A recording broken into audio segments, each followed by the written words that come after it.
sa kahabaan ng Cabuyao, Laguna. Medyo nakakantok na rin pero nililibang-libang natin syempre kasi medyo malayo-layo pang biyahe.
Alright mga kapwa, nandito tayo sa Cabuyao, sa kahabaan ng Cabuyao, Laguna.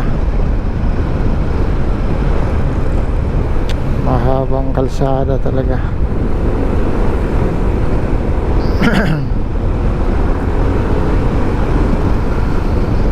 Alas 9:30 time check natin mga kapwa. Malapit na tayo dito sa Calamba. Ito, konting-konti na lang Calamba na to eh.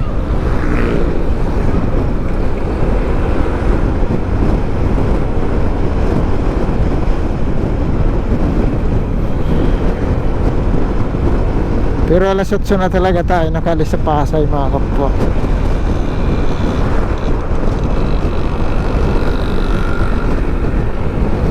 Kasi yung uwi natin ngayon ay hindi talaga sure. Hindi talaga sigurado yung biyahe ko ngayong gabi. Kasi nga, ang iniisip ko kasi umuulan palagi tuwing paglalabas ko sa duty sa gabi.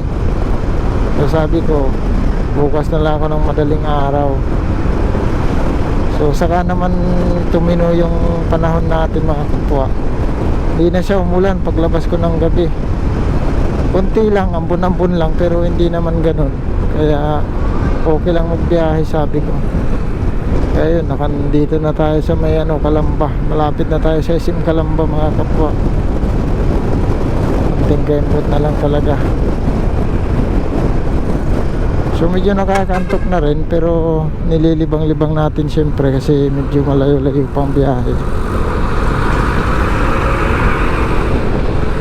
Lilibang-libang lang tayo sa antok na hindi tayo makaidlip. Pagka mga ganito kasi nararamdaman ko na yung pagod, kaya inaantok na ako nyan. Ikaw ba naman 12 oras kang nakatayo sa duty, tapos magbibiyahe ka pa ng 4 na oras papuntang Quezon. Kaya hindi talaga maiwasan na maramdaman mo rin talaga yung antok kung sakaling ikaw yung nasa sitwasyon ko. Kasi nararamdaman mo na yung pagod. Pero ayos lang na kinakaya naman natin mga kapwa. Kunting ingat-ingat lang sa biyahe.